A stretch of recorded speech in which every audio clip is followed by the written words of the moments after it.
नमस्कार दोस्तों, कैसे हो आप सभी। उम्मीद करता हूँ बहुत अच्छे होंगे और लगातार अपनी तैयारी कर रहे होंगे। मैं आपका अपना दोस्त अजय भार्गव आप सभी का स्वागत करता हूँ आपके अपने प्यारे से यूट्यूब प्लेटफॉर्म सीटी free education with Bhargav sir पर। तो जैसा कि आप सभी को ज्ञात ही होगा, पिछली कक्षाओं में हमने मौर्योत्तर काल के दौरान यानी कि मौर्य काल के बाद जो जो विदेशी आक्रमण हमें देखने को मिले, तो उनके बारे में मैंने आप लोगों को बताया कि भारत के ऊपर किस प्रकार से विदेशी आक्रांताओं ने आक्रमण किया और उसमें क्या क्या इंपॉर्टेंट फैक्ट थे जो निकल कर आए, जो हमने पढ़े थे भाई। उससे आगे आज हम पढ़ेंगे भाई किसके बारे में, गुप्त काल के बारे में। तो आज का हमारा टॉपिक रहेगा गुप्त साम्राज्य। तो गुप्त साम्राज्य की जो आइडेंटिटी है भाई, जो इसकी शुरुआत अगर हम देखते हैं या फिर ये किस जाति से संबंध रखते थे, तो इसका लेकर भाई सभी एक प्रकार से पुरातात्विदों के अलग अलग मत है। अब रोमिला थापर जी के द्वारा कुछ और कहा गया, बाकी किसी और के द्वारा और कुछ कहा गया, तो उन तथ्यों पर मैं नहीं जाना चाहूंगा क्योंकि बहुत ज्यादा डीप कंटेंट हो जाएगा। बहुत सारे विद्यार्थियों के मैसेज भी आए थे कि सर हमें सिर्फ उस लेवल का कराइए ताकि हमारे एचएसएससी और एसएससी फील्ड में ज़्यादातर बेनिफिशियल हो। तो यहाँ तक आई थिंक सारी चीज़ें मेरी मैंने लगभग प्रयास किया है कि आप लोगों को पॉइंट टू पॉइंट पढ़ाऊं और चीज़ें कवर होती रहे। तो अब यहाँ पे देखिएगा गुप्त काल। गुप्त काल के बारे में हमें जो जानकारी है कि इनका जो आरंभिक राज्य कहाँ पर रहा होगा, तो उसके बारे में हमें देखने को मिलता है कि उत्तर प्रदेश और बिहार में इनका क्या रहा था, आरंभिक राज्य रहा था। लेकिन जो इसका संस्थापक माना जाता है वो श्रीगुप्त को माना जाता है। किसको माना जाता है? श्रीगुप्त को। और ऐसा मानते हैं कि जो प्रथम जो इसके दो शासक रहे हैं, ठीक है भाई, वो स्वतंत्र नहीं थे, वो कुषाणों के अधीन थे। इसलिए काफी बार परीक्षा में एक प्रश्न पूछा जाता है कि जो गुप्त थे वे किसके सामंत थे। तो गुप्त आपसे पूछ लिया जाए किसके सामंत थे, तो इनको कुषाणों का सामंत भी कहा जाता था। यानी कि ये क्या नहीं थे भाई, स्वतंत्र नहीं थे, किसी के अधीन थे, तो उसको सामंत बोलते हैं। तो आपसे पूछा जा सकता है कि गुप्त जो थे वो किसके सामंत थे, वो कुषाणों के सामंत थे भाई। और गुप्त वंश का संस्थापक किसको माना जाता है, तो श्रीगुप्त को माना जाता है। ठीक है भाई। यहां पर हम देखेंगे इनका जो आरंभिक राज्य है वो कहाँ है। देखिएगा ध्यान से, उत्तर प्रदेश और बिहार में हमें इनका आरंभिक राज्य देखने को मिलता है। गुप्त शासकों के जो अधिकांश अभिलेख है वो भी हमें कहां से प्राप्त हुए हैं, वो उत्तर प्रदेश से प्राप्त हुए हैं। कहां से प्राप्त हुए हैं? उत्तर प्रदेश से। जो गुप्त काल था भाई, इस गुप्त काल को भारतीय इतिहास का प्रथम क्लासिकल युग या फिर प्रथम श्रवण काल कहा जाता है। यानी कि हम कह सकते हैं भारत के इतिहास का सोने का युग। और ऐसा क्यों कहा जाता है? क्योंकि आप सभी को ज्ञात है भाई, जो मंदिर निर्माण की कला हो, ठीक है, या बहुत सारी कलाओं का जो विकास है वो एक प्रकार से गुप्त काल में हमें देखने को मिलता है। तो इसीलिए क्या कहा जाता है, गुप्त काल को भारतीय इतिहास का प्रथम क्लासिकल युग या फिर प्रथम श्रवण काल कहा जाता है, यानी कि सोने का युग कहा जाता है। गुप्त काल में पाटलिपुत्र इनकी राजधानी थी। आपसे पूछेंगे कि गुप्त काल की जो राजधानी थी वो क्या थी? पाटलिपुत्र थी। लेकिन इसकी जो द्वितीय राजधानी वो उज्जैनी बनाई, वो किसने बनाई? चंद्रगुप्त विक्रमादित्य ने। चंद्रगुप्त जो द्वितीय था, इसी ने चंद्रगुप्त विक्रमादित्य की उपाधि धारण की थी। तो आपसे पूछा जा सकता है भाई, द्वितीय राजधानी उज्जैनी किसने बनाई थी? तो चंद्रगुप्त विक्रमादित्य, यानी कि चंद्रगुप्त द्वितीय ने इसको अपनी राजधानी बनाया था। वैसे अगर पूछ लिया जाए तो इसकी राजधानी पाटलिपुत्र थी, लेकिन चंद्रगुप्त द्वितीय के द्वारा क्या बनाई गई? द्वितीय राजधानी उज्जैनी को बनाया गया था। श्रीगुप्त और घटोत्कच जो, श्रीगुप्त को क्या मानते हैं? गुप्त काल का या गुप्त साम्राज्य का संस्थापक मानते हैं। तो उसमें आपसे पूछा जा सकता है भाई, ठीक है, ये क्या थे भाई? ये ऐसा हमें विभिन्न स्रोतों के माध्यम से पता चलता है कि ये क्या थे भाई, ये स्वतंत्र नहीं थे। तो इसीलिए ऐसा मानते हैं कि ये कुषाणों के क्या रहे थे, सामंत रहे थे। तो ये फैक्ट आपको परीक्षा में देखने को मिल सकते हैं। यहां तक सारी चीजें क्लियर। ये कंप्लीट पीडीएफ आपको भाई हमारे Telegram channel free education with Bhargav sir पर मिल जाएगी, तो आप उसको ज्वाइन कर लीजिएगा। आई थिंक यहां तक एक एक बात आपके समझ में आ गई होगी। उसके बाद हम देखेंगे जो गुप्त शासकों का जो काल रहा है, इसको लेकर हम विभिन्न बिंदुओं के ऊपर चर्चा करेंगे भाई। देखो यहाँ पर बहुत सारी बातें लिखी हुई हैं, कहीं पे कुछ लिखा है डेट्स को लेकर, तो डेट्स को लेकर हमेशा ही क्या रहती है, मारामारी रहती है। लेकिन जो गुप्त काल हम मानते हैं वो मानते हैं 319 ईस्वी से लेकर 550 ईस्वी तक। तो आपसे पूछा जा सकता है कि जो गुप्त डेंसिटी है, इसका टाइम पीरियड हम क्या मान सकते हैं? तो इसका टाइम पीरियड हम ये मान सकते हैं, ठीक है भाई, क्या मान सकते हैं इसका टाइम पीरियड 319 ईस्वी से लेकर 550 ईस्वी तक इसका हम ऐतिहासिक प्रमाणों के आधार पर ये टाइम पीरियड मानते हैं। तो इसमें विभिन्न बहुत सारे क्या रहे हैं, शासक रहे हैं। तो आपसे पूछा जा सकता है कि इस गुप्त काल का या साम्राज्य का संस्थापक किसको कहा जाता है, संस्थापक।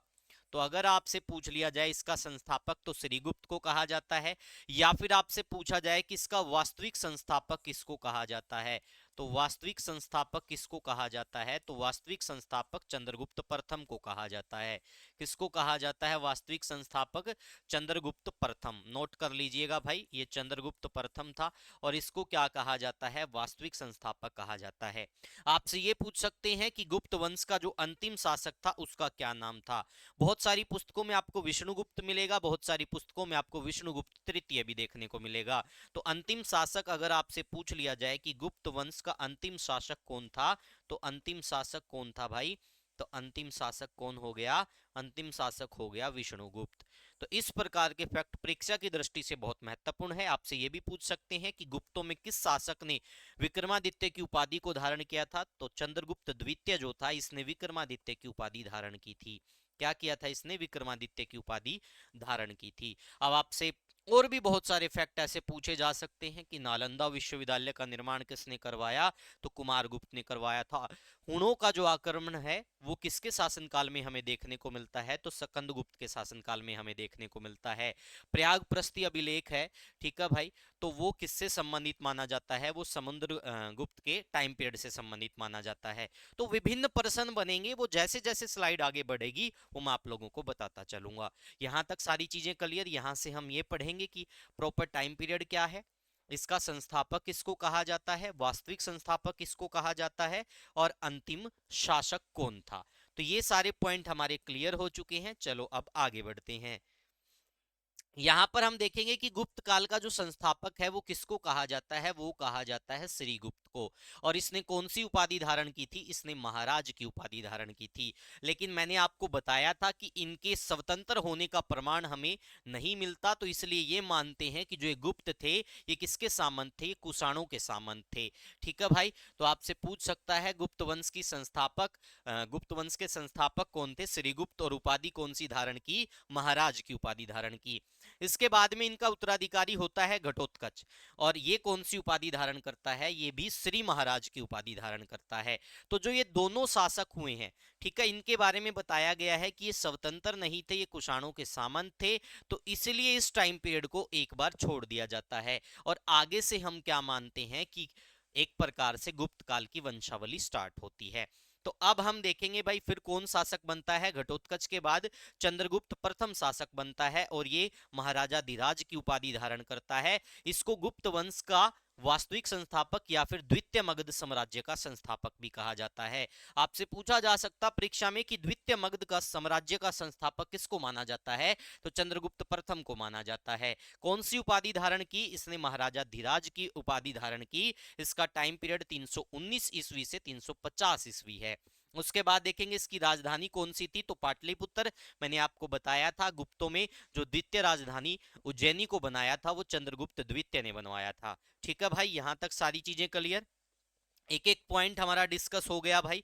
आपसे पूछ ले कि गुप्त वंश का वास्तविक संस्थापक तो कौन है, चंद्रगुप्त प्रथम। गुप्त वंश का संस्थापक पूछ ले तो श्रीगुप्त। मगध द्वितीय मगध साम्राज्य का संस्थापक पूछ ले तो चंद्रगुप्त प्रथम। आपसे ये भी पूछ सकते हैं भाई, ठीक है, कि गुप्त वंश का अंतिम शासक कौन था, तो विष्णुगुप्त। ठीक है, अगर विष्णुगुप्त ऑप्शन में नहीं है तो विष्णुगुप्त तृतीय ऑप्शन में आपको जरूर मिल जाएगा। यहां तक सारी चीजें क्लियर भाई। एक एक पॉइंट मैं आप लोगों को बिल्कुल बताता चलूंगा, और परीक्षा की दृष्टि से जो जो चीजें इंपॉर्टेंट है वो हम करते चलेंगे। अब हम पढ़ेंगे चंद्रगुप्त प्रथम के टाइम पीरियड के बारे में। यहां पर चंद्रगुप्त को लेकर आपके दिमाग में बहुत सारी चीजें आ रही होंगी, बहुत सारे बच्चे सोच रहे होंगे कि ये मैं जिक्र चंद्रगुप्त मौर्य का कर रहा हूं। तो ऐसा बिल्कुल भी नहीं है। चंद्रगुप्त मौर्य का जो काल था वो मौर्य साम्राज्य का काल अलग था।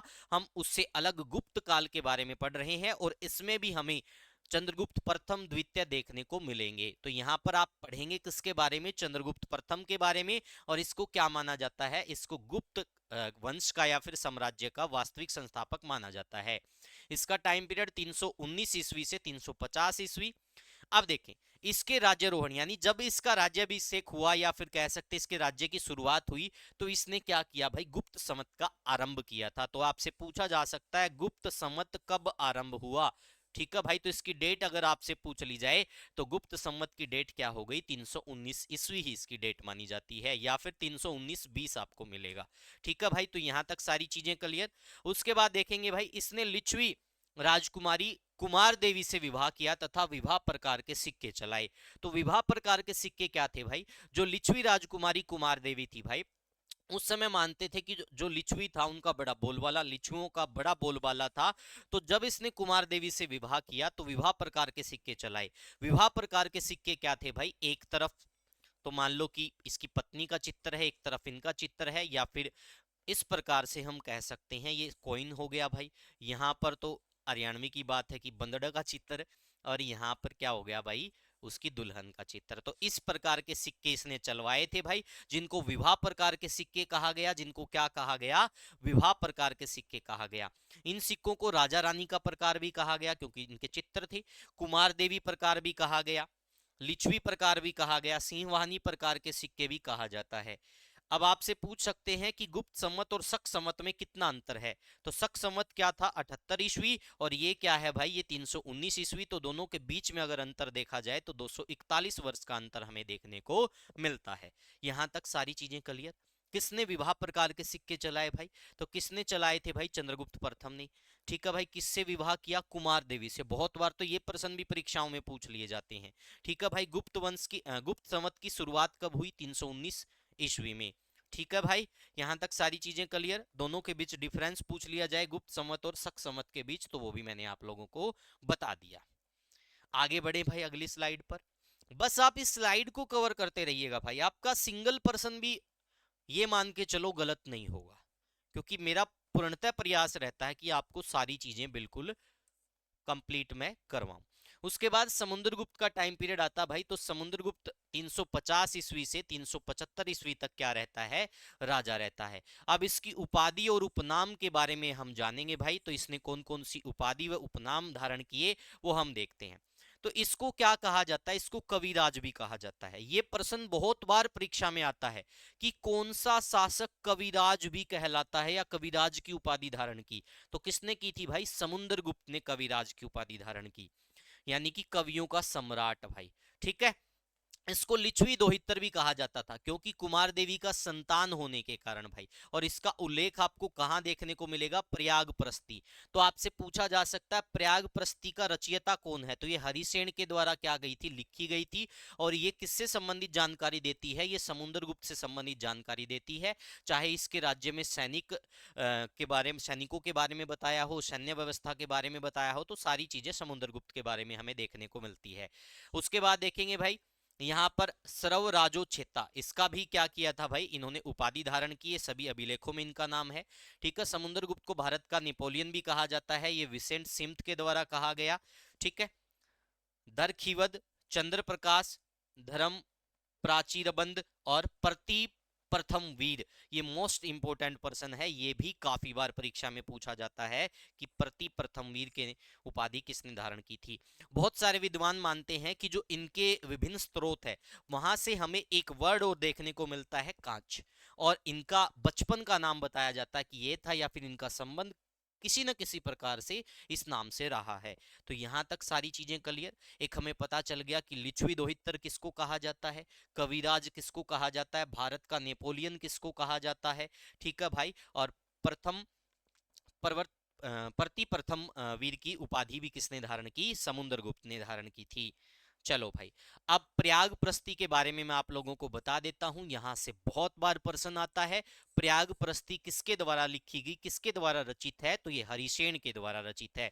आपसे परीक्षा में पूछा जाएगा कि हरिसेन का संबंध किसके शासनकाल से रहा है, तो हरिसेन का संबंध अगर आपसे पूछ लिया जाए तो फिर समुद्रगुप्त आ जाएगा।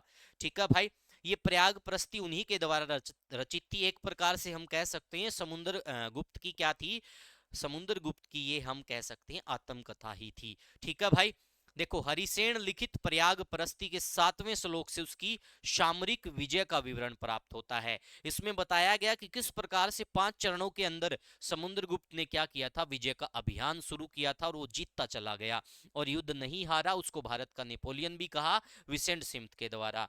अब इसमें देखेंगे भाई, यह जो प्रस्ति है ये चंपू शैली में है और इसकी भाषा कैसी है, संस्कृत। कुल पंक्ति अगर पूछ लिया जाए तो 33 है। 1834 में सर्वप्रथम कैप्टन ए ड्रॉयर ने इसको पढ़ा था। इसमें पाटलिपुत्र को पुण्य नगर कहा गया है। क्या कहा गया है भाई, इसके अंदर पाटलिपुत्र को पुण्य नगर कहा गया। सबसे पहले किसने पढ़ा, कैप्टन ए ड्रायर ने। कब पढ़ा, 1834 के अंदर भाई। तो एक एक फैक्ट जो है वो परीक्षा की दृष्टि से महत्वपूर्ण है। यहां पर ऐसे ही मैं ये चीजें नहीं लिख स्लाइड तैयार करके लाता भाई, हर एक चीज में एक पर्सन छुपा हुआ है। उसके बाद देखेंगे इसके अनुसार क्या था, प्रयाग प्रस्ति के समय भाई इसके अनुसार था, कौशल का जो शासक था उसका नाम महेंद्र था।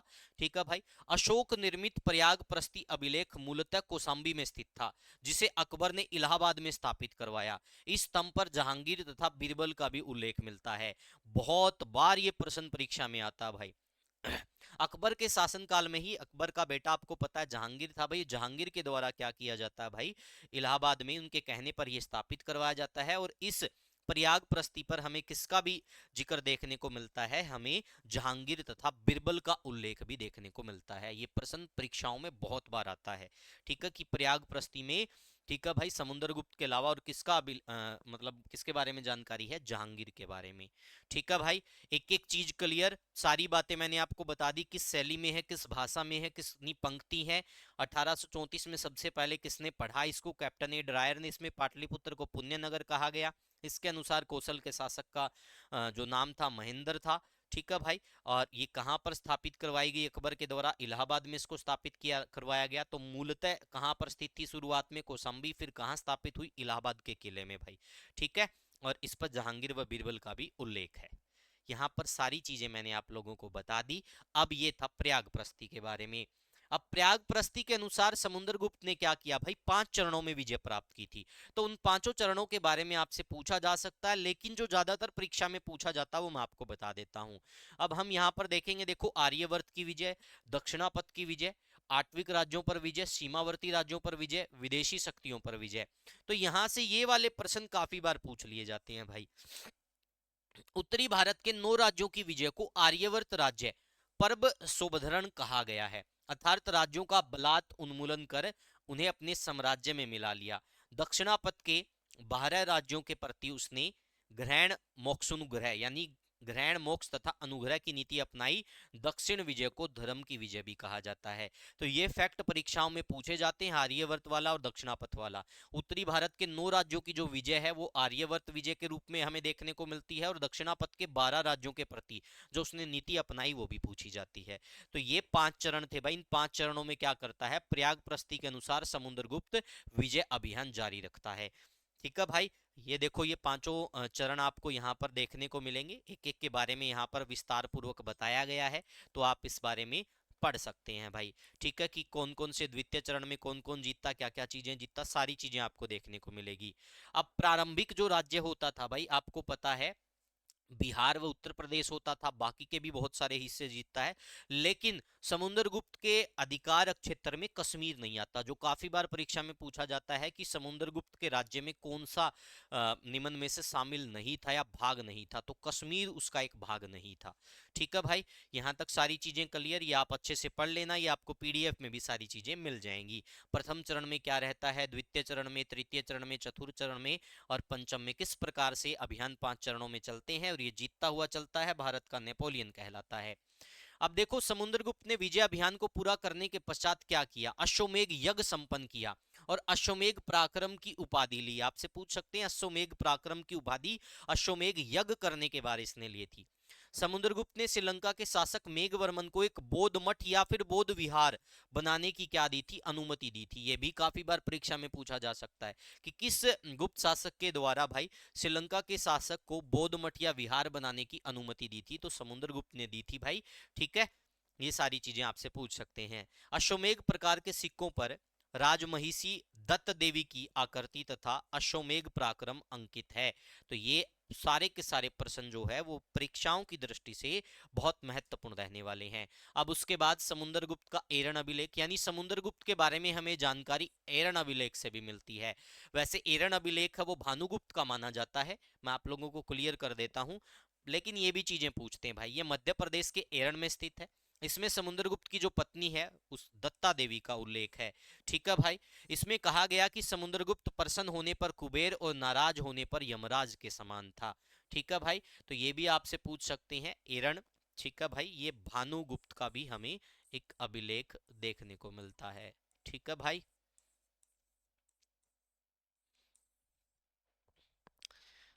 यहां तक सारी चीजें क्लियर भाई। इससे भी हमें समुद्रगुप्त के बारे में जानकारी मिलती है, एक प्रयाग प्रस्ती से मिलती है और एक एरन अभिलेख से मिलती है। उसके बाद जो समुद्रगुप्त की 6 मुद्राएं हमें प्राप्त होती हैं और मुद्राएं उनके जीवन और कार्य पर प्रकाश डालती है। सबसे ज्यादा प्रश्न जो पूछा जाता है वो ये पूछा जाता भाई, ऐसा कौन सा शासक था जिसके सिक्कों पर वीणा बजाते हुए दर्शाया गया है? तो वीणा बजाते हुए, ठीक है भाई, समुद्रगुप्त के सिक्कों पर दर्शाया गया है, वीणा बजाते हुए। ठीक है भाई। बहुत बार परीक्षा में आता है कि वीणा बजाते हुए जो चित्र अंकित है किसकी मुद्राओं पर हमें देखने को मिलता है, किसके सिक्कों पर हमें देखने को मिलता है? तो ये समुद्रगुप्त के सिक्कों पर हमें देखने को मिलता है। समझ में आ गया भाई यहां तक? ठीक है। एक एक पॉइंट मैं आपका क्लियर करता चलूंगा। गरुड़ प्रकार के सिक्के, धनुधारी प्रकार के सिक्के, परशु प्रकार के सिक्के, अश्वमेघ प्रकार के सिक्के, व्याधनन प्रकार के सिक्के और वीणा वादन यानी कि वीणा बजाते हुए उस पर सिक्के पर अंकित है। तो ये 6 प्रकार की मुद्राएं या सिक्के हमें देखने को मिलते हैं समुद्रगुप्त के। उसके बाद में समुद्रगुप्त के सिक्कों पर देखो, वीणा वादन करते हुए समुद्रगुप्त वीणा बजाते थे। समुद्रगुप्त ने कृष्णचरित नामक एक ग्रंथ लिखा, उसके बाद इनको क्या कहा गया? कविराज कहा गया। तो ये आपसे परीक्षा में पूछा जा सकता है भाई। ठीक है। समुद्रगुप्त विष्णु का उपासक था भाई। ताम्रपत्र में समुद्रगुप्त को परम भागवत की उपाधि मिली थी। लेकिन जो ये परम भागवत वाला फैक्ट है ये काफी बार परीक्षा में ऐसे पूछते हैं कि पहला गुप्त शासक जिसने परम भागवत की उपाधि धारण की तो चंद्रगुप्त द्वितीय ही राइट मानते हैं। तो यहाँ थोड़ा कंफ्यूजन रहता है क्योंकि इतिहास में चीजें हमें बार बार देखने को मिलेगी भाई, क्योंकि बहुत सारे ऐसे प्रमाण होते हैं, क्या पता कब जाकर वो क्लियर हो और पीछे कोई पर्सन उससे अलग उत्तर चल रहा हो तो वो पूछ लेते हैं। तो ये चीज आपको मैं पहले ही बता रहा हूँ कि पीवाईक्यू में जब पूछा जाता है तो वो चंद्रगुप्त द्वितीय को ही मानते हैं। ठीक है भाई। समुद्रगुप्त ने बौद्ध भिक्षु वसुबंधु को संरक्षण दिया था भाई। समुद्रगुप्त अपनी विजय के पश्चात अश्वमेध यज्ञ किया तथा, ये मैं आपको बता चुका हूं। चंद्रगुप्त द्वितीय की पुत्री प्रभावती गुप्त के पूनाभिलेख में समुद्रगुप्त को अनेक अश्वमेध यज्ञ कराने वाला कहा गया है। क्या कहा गया है? बहुत सारे अश्वमेध यज्ञ कराने वाला किसको कहा गया है? समुद्रगुप्त को कहा गया है। किसके अभिलेख में? प्रभावती गुप्त के पूना अभिलेख में। ठीक है भाई। चलो इसके बाद देखते हैं भाई, कश्मीर, पश्चिमी पंजाब, पश्चिमी राजपूताना, सिंध तथा गुजरात को छोड़कर समस्त उत्तर भारत पर समुद्रगुप्त के साम्राज्य में क्या हो गया था? सम्मिलित हो गया था। समुद्रगुप्त के 2 पुत्र थे, रामगुप्त और चंद्रगुप्त द्वितीय। रामगुप्त के बारे में हमें ज्यादा जानकारी नहीं मिलती, इतिहासकार इस बारे में नहीं बताते, कई कहते हैं कि अयोग्य शासक था। तो बहुत सारी बातें हमें अलग अलग सुनने को मिलती हैं। संभवतः समुद्रगुप्त की मृत्यु के पश्चात रामगुप्त था वो शासक बना। विशाखदत्त कृत देवी चंद्रगुप्त, ठीक है, और विशाखदत्त के द्वारा देवी चंद्रगुप्तम और मुद्रा राक्षक, 2 रचनाएं लिखी गई हैं जो बहुत बार परीक्षा में पूछी जाती है। ठीक है भाई। तो इस देवी चंद्रगुप्त नामक नाटक में चंद्रगुप्त विक्रमादित्य से पूर्व रामगुप्त का गुप्त शासक के रूप में वर्णन किया गया है। तो आपसे पूछा जा सकता है कि रामगुप्त का वर्णन किसमें मिलता है? तो किसमें मिलता भाई? विशाख दत्त का जो एक रचना है देवी चंद्रगुप्तम भाई, इसके अंदर हमें देखने को मिलता है। विशाख दत्त के द्वारा मुद्रा राक्षस भी एक रचना लिखी गई है। ठीक है भाई। यहां तक सारी चीजें क्लियर? हर एक पॉइंट मैंने आपका क्लियर करवा दिया जो आगे आपको प्रश्नों में देखने को मिलेगा। उसके बाद देखो कौन राजा बनता है। चंद्रगुप्त द्वितीय अब राजा बनता है और इसका टाइम पीरियड रहता है 375 से 415 ईस्वी भाई। ये कौन सी उपाधि धारण करता है? इसमें से मोस्ट इंपोर्टेंट पर्सन है कि विक्रमादित्य की उपाधि धारण करता है। ठीक है भाई। परम भागवत भाई देखो ये आ गया, किस शासक ने सबसे पहले परम भागवत की उपाधि धारण की थी? तो ऑप्शन में हमेशा क्या मानते हैं, चंद्रगुप्त द्वितीय ही राइट मानते हैं। विभिन्न प्रश्नों में विभिन्न किताबों में मैंने देखा है। ठीक है भाई, इसको विक्रमांक भी कहा गया, इसको सकारी भी कहा गया, क्योंकि शकों से इसने जीत प्राप्त की थी। इसके उपनाम देवगुप्त थे, देवराज, देवश्री। ये भी परीक्षा में पूछा जाता है कि किस गुप्त शासक को देवगुप्त के रूप में भी जाना जाता था या उपनाम था, तो वो चंद्रगुप्त द्वितीय था। नोट कर लेना, द्वितीय देवगुप्त, द्वितीय देवगुप्त, याद रख लेना भाई इस चीज को। ठीक है, द्वितीय विक्रमादित्य, द्वितीय देवगुप्त, दोनों टर्म बहुत इंपॉर्टेंट है। अब ये क्या करता है, वैवाहिक संबंधों के आधार पर भी अपने साम्राज्य का विस्तार करता है। चंद्रगुप्त द्वितीय ने संभवतः रामगुप्त की विधवा जो थी ध्रुव देवी से विवाह कर लिया, और चंद्रगुप्त द्वितीय ने नाग राजकुमारी कुबेर नागा के साथ विवाह किया।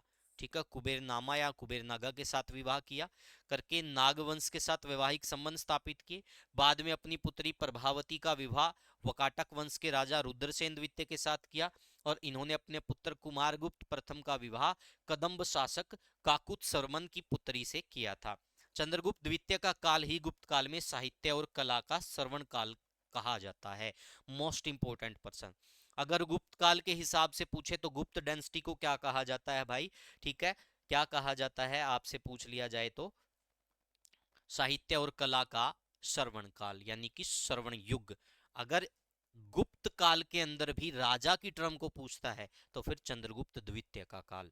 ठीक है भाई, चंद्रगुप्त द्वितीय ने शकों को पराजित करने के बाद विक्रमादित्य की उपाधि धारण की, तथा उन्होंने विजय के उपलक्ष्य में मालवा क्षेत्र में व्याघ्र शैली के चांदी के सिक्के, ये प्रश्न काफी बार आता भाई कि किस गुप्त शासक के द्वारा सर्वप्रथम रजत या फिर चांदी के सिक्के चलाए गए थे? तो किस जीत के बाद भाई? इसने मालवा क्षेत्र में क्या किया था भाई? ठीक है, व्याघ्र शैली के चांदी के सिक्के चलाए थे भाई जीत के उपलक्ष्य में। तो किसने चलाए थे भाई? चंद्रगुप्त द्वितीय ने चलाए थे। नोट करते चलना भाई, एक एक बात आपको आगे विभिन्न प्रश्नों में देखने को मिलेगी। उसके बाद देखेंगे भाई चंद्रगुप्त द्वितीय का एक स्तंभ है महरौली स्तंभ, भाई काफी बार परीक्षा में पूछते हैं। महरौली स्तंभ का संबंध किससे है? तो चंद्रगुप्त द्वितीय से है भाई। नोट कर लेना, ये किससे संबंधित है? चंद्रगुप्त द्वितीय से। किससे संबंधित है भाई ये? चंद्रगुप्त द्वितीय। देखो भाई इसमें क्या है, महरौली दिल्ली में लोह स्तंभ खुदवाकर अपना विजय उत्सव मनाया था। इस स्तंभ पर चंद्र नामक शासक की विजय का वर्णन है, और इतिहासकार बताते हैं कि चंद्र इन्होंने खुद के लिए प्रयोग किया, जिसकी पहचान चंद्रगुप्त द्वितीय से की गई है। चंद्रगुप्त द्वितीय के विजयों का उल्लेख उसके उदयगिरी अभिलेख में भी मिलता है। उज्जैनी को उसने क्या बनाया था? द्वितीय राजधानी बनाया था। तो ये चीजें मैं आपको पहली स्लाइड पर ही क्लियर कर चुका था। तो ये सारे के सारे फैक्ट आपके यहां तक कंप्लीट होते हैं। उसके बाद नेक्स्ट देखेंगे भाई, जो फाहियान चीनी यात्री था, एक प्रकार से बौद्ध धर्म में विश्वास रखता था, तो ये किसके शासनकाल में आया था? तो ये आया था भाई चंद्रगुप्त द्वितीय के शासनकाल में। ठीक है भाई, ये 399 ईस्वी से 414 ईस्वी तक, यानी कि 15 वर्ष तक भारत के अंदर रहा। इसके बचपन का नाम कुग था। फाइयान, इसका जन्म चीन के वोंगयांग में हुआ। फाइयान ने अपना विवरण फो क्यों की, ठीक है भाई, इसका एक ग्रंथ है या इसकी एक रचना है या पुस्तक है, फो क्यों की। इसमें क्या किया भाई? इसने विभिन्न बातों को लिखा। ठीक है, इसने मध्य प्रदेश, एक प्रकार से कह सकते हैं मध्य देश का भी दौरा किया था। मध्य प्रदेश नहीं, मध्य देश। और इसने बताया कि मध्य देश में ब्राह्मणों का बोलबाला था। उस समय मृत्यु दंड जो था वो प्रचलन में नहीं था। ठीक है, जुर्माना लगाकर क्या किया जाता था? एक प्रकार से, ठीक है भाई, लोगों को दंड दिया जाता था। तो ये चीजें वहां उस समय प्रचलन में थी। और जो राजद्रोह का दोषी होता था उसका दाहिने हाथ का अंगूठा काटकर लिया जाता था। तो ये चीजें हमें देखने को मिलेगी। चंद्रगुप्त द्वितीय के दरबार में 9 रत्न होते हैं भाई। ठीक है, तो जैसे बहुत सारे विद्वान रहे हैं उनके अलग अलग नवरत्न रहे हैं विभिन्न शासकों के, तो चंद्रगुप्त द्वितीय के शासन काल में भी 9 रत्न हमें देखने को मिलेंगे। कालिदास, धन्वंतरी, अक्षपणक, ठीक है भाई, ये ज्योतिष से संबंध रखते थे। अमर सिंह, शंकु, बेताल, भट्ट, घटकप्रक, वराहमिहिर, वारुचि जैसे नवरत्न मौजूद थे। उसका सचिव वीरसेन शैव था और सेनापति आम्रकारदो बौद्ध था भाई। तो ये आपसे पूछ सकते हैं, फाहियान की पुस्तक या ग्रंथ के बारे में पूछ सकते हैं, किसके शासनकाल में आया, कब से कब तक भारत रहा, कितने वर्ष तक रहा, इसने क्या बताया अपने ग्रंथ में? इसने बताया मध्य देश का इसने विवरण दिया है। मध्य देश में ब्राह्मणों का बोलबाला होता था। उस समय मृत्यु दंड जो था वो प्रचलन में नहीं था। दंड जो है वो जुर्माने के रूप में दिया जाता था, राजद्रोह के दोषी का अंगूठा काटा जाता था। तो ये सब बातें ये लिखता है भाई। ठीक है, तो इसके बचपन का नाम कुग था। तो ये सारी बातें मैंने आपको बता दी। नवरत्न किसके शासनकाल में थे? चंद्रगुप्त द्वितीय के दरबार में नवरत्न थे। कौन कौन से थे याद कर लेना, यहाँ से प्रश्न डेफिनेटली पूछते हैं। पूछ लेंगे कि निम्नलिखित में से कौन सा व्यक्ति या निम्नलिखित में से कौन चंद्रगुप्त द्वितीय के शासनकाल में नवरत्न में शामिल नहीं था। तो इस प्रकार के प्रश्न आपसे पूछेंगे। यहाँ पर देखेंगे, देखो चंद्रगुप्त द्वितीय के नौरत्न भाई धन्वंतरी चिकित्सा क्षेत्र से, घाटकर पर कवि कालिदास लेखक, वरामिर खगोल शास्त्री, अमर सिंह अमरकोश लिखा गया इनके द्वारा, अक्षपणक ज्योतिष हो गया, वारुचि संस्कृत व्याकरण, बेला भट्ट मंत्र शास्त्र और शंकु शिल्प शास्त्र से संबंध रखते थे भाई। तो ये नो के नो क्या थे हमें देखने को मिलेंगे। अब फाइयान ने क्या किया, देखो मध्य देश का विवरण अपने ग्रंथ में दिया, बताया कि मध्य देश में ब्राह्मणों का बोलबाला था। मध्य देश के लोग न तो किसी जीवित प्राणी की हत्या करते थे और न ही मांस मदिरा प्याज लहसुन आदि का प्रयोग करते थे। केवल चांडाल इसके अपवाद थे तथा समाज से बहिष्कृत थे। इस प्रकार चांडालों का विस्तृत वर्णन करने वाला फाइयान पहला विदेशी यात्री था। उस समय मृत्युदंड नहीं दिया जाता था। तो ये सारी बातें मैंने आपको बताई। और राजद्रोह का जो दोषी होता था उसका दाहिने हाथ का अंगूठा काटा जाता था। तो ये सारी बातें मैंने आपको बता दी। ये फो क्यों की जो ग्रंथ था भाई फाइयान का, ठीक है, उसमें हमें देखने को मिलता है। उसके बाद कौन शासक बनता है? कुमारगुप्त शासक बनता है। और इसका टाइम पीरियड क्या रहता है? 415 से 455 ईस्वी भाई। अब कुमारगुप्त को देखो चंद्रगुप्त द्वितीय की पत्नी ध्रुव देवी से उत्पन्न सबसे बड़ा पुत्र बताया गया है। इसके बीसलगढ़ लेख में इसका उल्लेख है। इसका छोटा भाई गोविंद गुप्त था भाई। सबसे ज्यादा समय तक शासन करने वाला गुप्त वंश का जो शासक था वो कौन था? कुमारगुप्त था। लगभग लगभग इसने 41 वर्षों तक शासन किया भाई। और इसी कुमारगुप्त के सबसे ज्यादा हमें क्या देखने को मिलते हैं? अभिलेख भी देखने को मिलते हैं। ठीक है भाई, किस शासक के सबसे ज्यादा गुप्तों में अभिलेख देखने को मिलते हैं? तो कुमारगुप्त के भाई। देखो कुमारगुप्त के द्वारा उपाधियां थी जो, या महेंद्रदित्य, श्री महेंद्र, अप्रतीद, अश्वमेघ महेंद्र, तो ये इन्हें उपाधियां ली भाई। कुमारगुप्त के बिसलगढ़ अभिलेख, मंदसौर अभिलेख, करमदंडा अभिलेख आदि से उसके शासनकाल की जानकारी मिलती है। कुमारगुप्त प्रथम के समय स्वादिक सबसे ज्यादा गुप्तकालीन अभिलेख प्राप्त हुए हैं। तो आपसे पूछा जा सकता है कि किस गुप्त शासक के सबसे ज्यादा अभिलेख प्राप्त हुए हैं गुप्तों के अंदर? तो किसके? कुमारगुप्त के। इस कुमारगुप्त ने क्या किया? नालंदा विश्वविद्यालय का निर्माण भी करवाया था। ठीक है भाई। जो मंदसौर अभिलेख है एक प्रस्ती के रूप में है जिसकी रचना वत्स भाट ने की। मंदसौर अभिलेख में रेशम बुनकरों की श्रेणी द्वारा एक भव्य सूर्य मंदिर के निर्माण का भी उल्लेख हमें देखने को मिलता है भाई। ठीक है, तो ये सारी चीजें आपसे पूछ सकते हैं भाई। तो ये चीजें मैंने आपको क्लियर करवा दी भाई। ठीक है, इसके बाद नेक्स्ट देखेंगे भाई, कुमारगुप्त प्रथम के अंतिम दिनों में पुष्यमित्र नामक जातियों ने आक्रमण किया। शकंदगुप्त पुष्यमित्रों को पराजित करने में सफल रहा।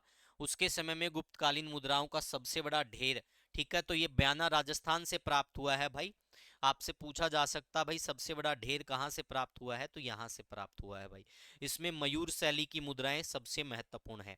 होता क्या था पहले, और कुछ अंकित होता था गुप्त शासकों के सिक्कों पर, तो मयूर शैली के जो मुद्राएं भाई, यानी कि मुद्राओं के ऊपर मोर का चित्र और कार्तिकेय का चित्र किसके टाइम पीरियड में स्टार्ट हुआ? कुमारगुप्त के टाइम पीरियड में स्टार्ट हुआ था। ठीक है भाई। दामोदरपुर अभिलेख में कुमारगुप्त को शरदकालीन सूर्य की भांति बताया गया है। ठीक है भाई, तो ये सारी चीजें मैंने आप लोगों को एक एक करके क्लियर करवा दी। नालंदा विश्वविद्यालय की स्थापना किसके द्वारा की गई? कुमारगुप्त प्रथम के द्वारा की गई भाई। ठीक है, इस विश्वविद्यालय को ऑक्सफोर्ड ऑफ महायान बौद्ध कहा जाता है। ठीक है भाई, क्योंकि इसमें क्या होता था, जो भी बौद्ध भिक्षु या जो शिक्षा ग्रहण करने आते थे उनकी शिक्षा तो फ्री थी, साथ में रहना और खाना भी फ्री था। 12वीं सदी में से मोहम्मद गोरी के एक जनरल बख्तियार खिलजी ने नष्ट कर दिया भाई। एक विक्रमशिला विश्वविद्यालय के बारे में भी पूछ सकते हैं, तो इसका संस्थापक धर्मपाल था भाई, जो पाल वंश का शासक था भाई। ठीक है, उसके बाद में सकंदगुप्त के बारे में प्रश्न पूछा जाता है। तो आपसे पूछेंगे कि भारत के मतलब किस गुप्त शासन काल के टाइम पीरियड में हुणों का आक्रमण हुआ था?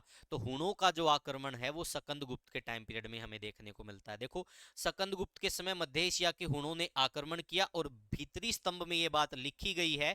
ठीक है भाई, ये जो भीतरी स्तंभ लेख है इसमें बताया गया है कि हुणों का आक्रमण हुआ और इनको पराजित किसने कर दिया भाई? इनको सकंदगुप्त ने पराजित कर दिया था। ठीक है भाई, जबकि जूनागढ़ अभिलेख के अनुसार उसने हुणों के आक्रमण को विफल कर दिया। वही बात हो गई, जूनागढ़ अभिलेख में हुणों को मल्लेच कहा गया है। क्या कहा गया है? मल्लेच कहा गया है। उसके बाद में देखो हुणों के बारे में थोड़ा मैं बता देता हूँ। हुण राज्य फारस से खैतान तक फैला हुआ था, जिसकी मुख्य राजधानी अफगानिस्तान में बामियान थी। प्रथम हुण आक्रमण खुसनवाज के नेतृत्व में सकंदगुप्त के समय क्या हुआ भाई? आक्रमण हुआ हुणों का पहला। ठीक है। तोरमन और मिहिरकुल प्रसिद्ध हुण शासक हुए हैं भाई। मिहिरकुल को बौद्ध धर्म से घृणा करने वाला और मूर्ति भंजक भी कहा गया है। ठीक है भाई, किसको कहा गया? मिहिरकुल को। उसके बाद सकंदगुप्त को कहोम स्तंभ लेख में सक्रादित्य, आर्य मंजूश्री मूलकप में देवराय, जूनागढ़ अभिलेख में श्री परिशिक्षित वक्षा कहा गया है। जूनागढ़ अभिलेख के अनुसार सकंदगुप्त ने सुदर्शन झील के पुनर्उद्धार का कार्य किया था भाई।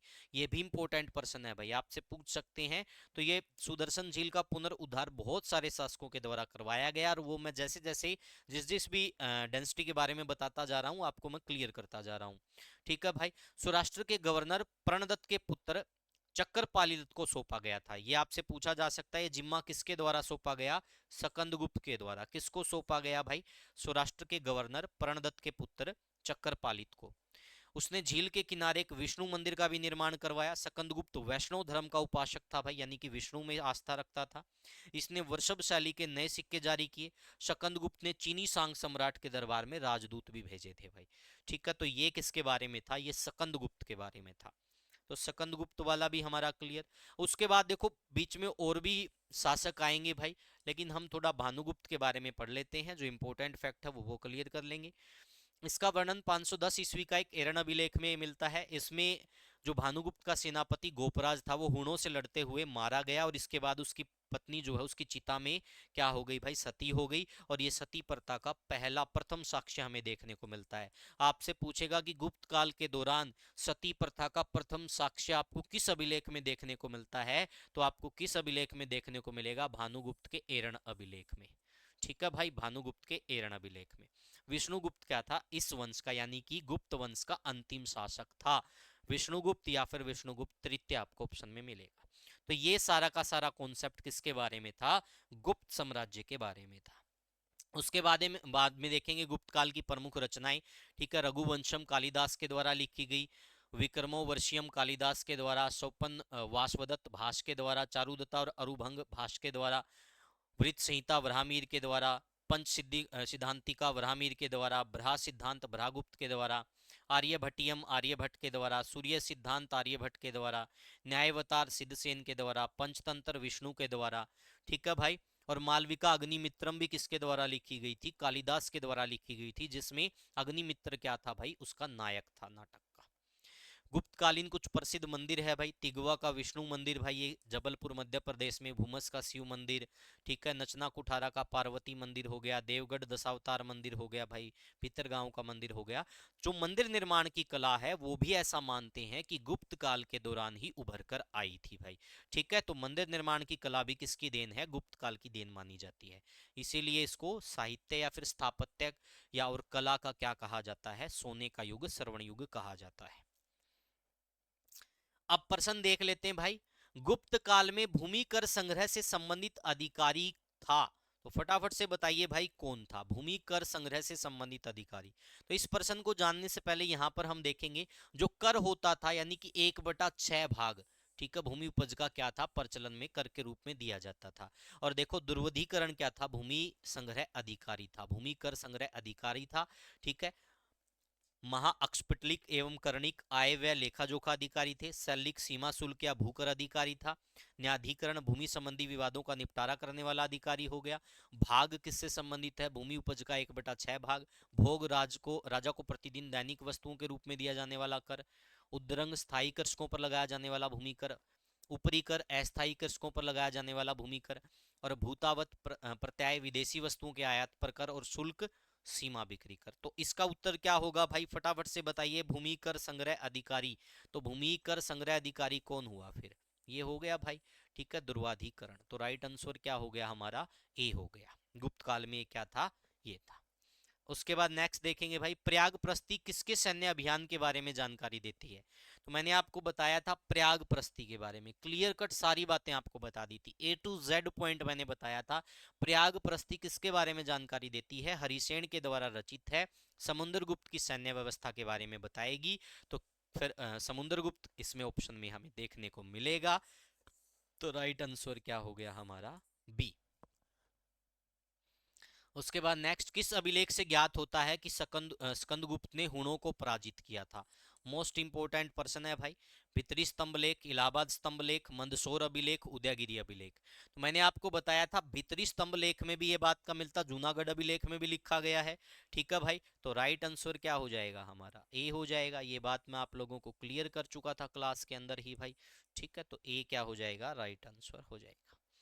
गुप्तकालीन भारत में मेहतर और पट्टिकल पदनाम किसके लिए प्रयुक्त होते थे? गुप्त काल में मेहतर और पट्टिकल, ठीक है भाई, मेहतर और पट्टिकल पदनाम किसके लिए प्रयुक्त होते थे? तो फटाफट से सभी साथी जवाब देंगे भाई, इसका उत्तर क्या रहने वाला है। ठीक है, तो ये किसके लिए प्रयोग होते थे भाई, बताइएगा। तो ये प्रयोग होते थे किसके लिए भाई? ये प्रयोग होते थे, ठीक है, जो गांव का एक प्रकार से कह सकते हैं मुखिया होता था, उसके लिए प्रयोग होते थे, गांव के मुखिया के लिए भाई। अब मैं आपको थोड़ा सा चीजें बता देता हूं प्रशासनिक इकाई के बारे में भाई। जो देश होता था, देश का जो अधिकारी होता था वो गोपरा कहलाता था भाई। ठीक है, विषय का अधिकारी क्या कहलाता था? विषय का अधिकारी विषयपति कहलाता था। और भुक्ति का जो अधिकारी होता था वो उपरीक महाराज कहलाता था। और पट का पेटपति, और ग्राम का ग्रामपति या मेहतर। तो इस प्रकार से चीजें चलती थी। ठीक है भाई, ये मैं थोड़ा आप लोगों को बता देता हूं क्या होता था उस समय। सबसे पहले नीचे से ले चलते हैं भाई। ग्राम का क्या होता था? तो ग्राम का होता था भाई मेहतर, ग्रामपति या फिर मेहतर। ठीक है भाई, ग्रामपति या फिर मेहतर। उसके बाद इसके ऊपर देखेंगे हम, पेट का क्या होता था? पेट का पेटपति। उसके बाद नेक्स्ट क्या हो जाएगा हमारा? विषय। तो विषय का क्या होता था भाई? तो विषय का होता था फिर विषयपति। उसके बाद देखेंगे भुक्ति। तो भुक्ति का कौन होता था भाई? तो भुक्ति का होता था उपरिक। उसके बाद देखेंगे भाई हम देश। तो देश का जो होता था वो कौन होता था? वो होता था ग्रोपा। ठीक है, या फिर इसको क्या कहा जाता था? गोयत्री भी कहा जाता था। तो ये प्रशासनिक व्यवस्थाएं थी भाई उस समय। तो ये चीजें हमारी क्लियर हो गई। राइट आंसर ग्राम का मुखिया भाई। उसके बाद भारत के इतिहास के संदर्भ में कुल्यवाप तथा द्रोणवाप शब्द क्या निर्दिष्ट करते हैं? तो ये भाई भूमाप निर्दिष्ट करते हैं। वैसे टॉपिक से संबंध नहीं रखते इतने, इसलिए मैं इनको पीवाईक्यू की फॉर्म में करवा रहा हूं, क्योंकि प्रश्न परीक्षाओं में पूछे गए थे। बाकी सब हमारे पीपीटी में कवर हो चुके हैं, ये कुछ अलग से प्रश्न है तो इनको मैं अलग से करवा रहा हूं। उसके बाद में प्राचीन भारतीय गुप्त राजवंश के संदर्भ में नगर घंटाशाला, कदूरा तथा चोल किसके लिए प्रख्यात था? तो ये विदेशी व्यापार के लिए प्रख्यात था। किसके लिए प्रख्यात था? विदेशी व्यापार करने वाले बंदरगाह के लिए विख्यात था। उसके बाद में भाई मुगल काल में गुजरात, बंगाल, दक्कन एवं तमिल राष्ट्र में केंद्र किससे संबंधित थे? तो ये वस्त्र उत्पादन से संबंधित थे भाई। किससे संबंधित थे? वस्त्र उत्पादन से संबंधित थे। उसके बाद देखेंगे रजत सिक्के जारी करने वाला प्रथम गुप्त शासक कौन था? तो आप खुद ही देख लो भाई, मैंने आपको बताया था। ठीक है, बिल्कुल क्लियर कट बता दिया था भाई। आप ध्यान से देखना भाई, किसने जारी किए थे। अभी आप लोगों को मैं बताऊंगा भाई, एक एक बिंदु आप लोगों को क्लियर करवाऊंगा भाई। ये देखो भाई, चांदी के सिक्के, व्याघ्र शैली के चांदी के सिक्के किसने जारी किए? चंद्रगुप्त द्वितीय ने। तो अब देखो ऑप्शन में कौन है। ऑप्शन में चंद्रगुप्त द्वितीय अवश्य मिलेगा, तो उत्तर क्या हो जाएगा हमारा? उत्तर हमारा हो जाएगा चंद्रगुप्त द्वितीय। नेक्स्ट पर्सन भाई, गुप्त शासकों द्वारा जारी किए गए चांदी के सिक्के क्या कहलाते थे? तो चांदी के सिक्कों को उस समय रूपक कहा जाता था, और सोने के सिक्कों को क्या कहा जाता था वो अभी मैं आपको बताऊंगा अगले पर्सन में। यहां तक सारी चीजें क्लियर भाई। तो जो भाग और बलि थे वो क्या थे भाई? राजस्व, भूकर, एक प्रकार से भाग तो उपज का कर था, तो क्या हो गया? राजस्व के स्रोत हो गए भाई। ठीक है, तो ये क्या थे? राजस्व के स्रोत थे। अब देखो अधोलिखित में कौन गुप्तकालीन स्वर्ण मुद्रा है? तो क्या हो गया भाई? दिनार। सोने की जो मुद्रा है उसको दिनार कहा गया है, और चांदी वाली को क्या कहा गया, रूपक कहा गया। उसके बाद गुप्त साम्राज्य द्वारा निम्न में से किन्हें कर रहित कृषि भूमि प्रदान की जाती थी? तो ब्राह्मणों को उस समय कर रहित क्या दिया जाता था, कृषि भूमि दी जाती थी। क्योंकि एक प्रकार से कह सकते हैं गुप्त साम्राज्य में हमें ब्राह्मणवाद ही देखने को मिलता है। ठीक है भाई, तो क्योंकि मंदिरों का विकास होता है तो सारी चीजें होती, तो इनको फिर वो चीजें मिलनी थी।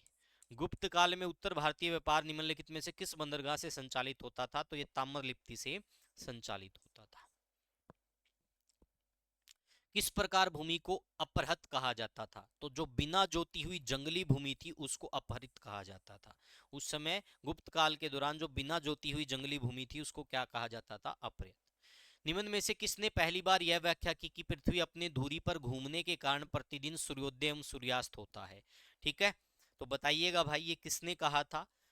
तो भारत के जो विद्वान रहे हैं भाई, ठीक है, आप विभिन्न लोगों को कहेंगे कि उसने इसकी खोज की, ठीक है, नासा ने ये बताया, उसने ये बताया। भाई ये सारी चीजें हमारे भारतीय बहुत पहले बता चुके थे भाई, उस समय बता चुके थे जब शायद नासा बना भी नहीं था। तो राइट आंसर क्या हो जाएगा, आर्यभट्ट। भाई आर्यभट्ट के द्वारा बताया गया सूर्योस्त और सूर्योदय के बारे में। सारनाथ की भूमि स्पर्श मुद्रा वाली बुद्ध प्रतिमा कलंकित है, तो कहाँ पर है ये, किस काल से संबंधित है?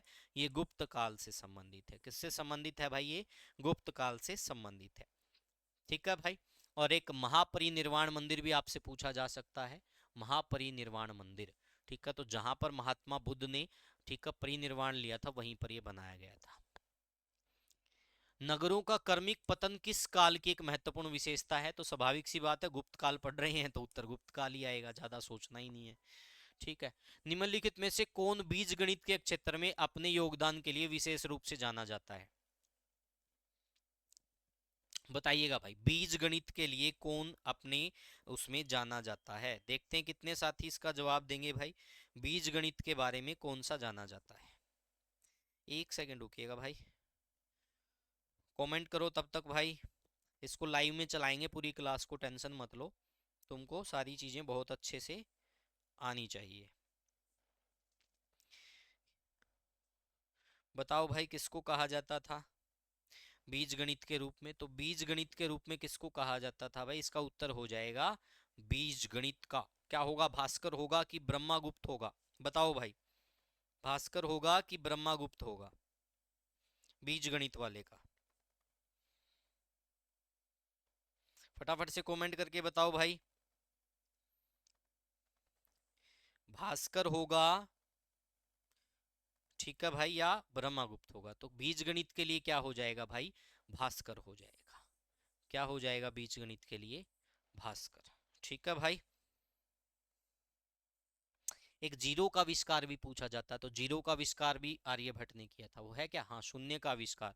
तो शून्य का आविष्कार किसने किया था, आर्यभट्ट ने किया था। न्यूटन के किस सिद्धांत से बहुत पहले गुरुत्वाकर्षण के सिद्धांत को घोषित किया? मोस्ट इंपोर्टेंट पर्सन है भाई, बताओ किसने घोषित किया था भाई? न्यूटन के सिद्धांत से पहले ही इसने घोषित कर दिया था, तो वो आपको बताना भाई किसके किया था भाई।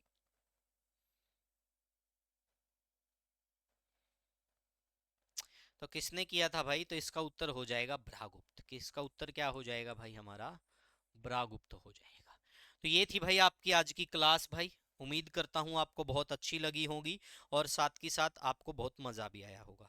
ठीक है भाई, तो जो गुप्त काल में प्रांतपति हुआ करते थे उनको उपरीक कहा जाता था। जो उपरीक वाले मैंने सेशन वाइज करवाई थी ना चीजें, वो प्रांतपति को कहा जाता था भाई।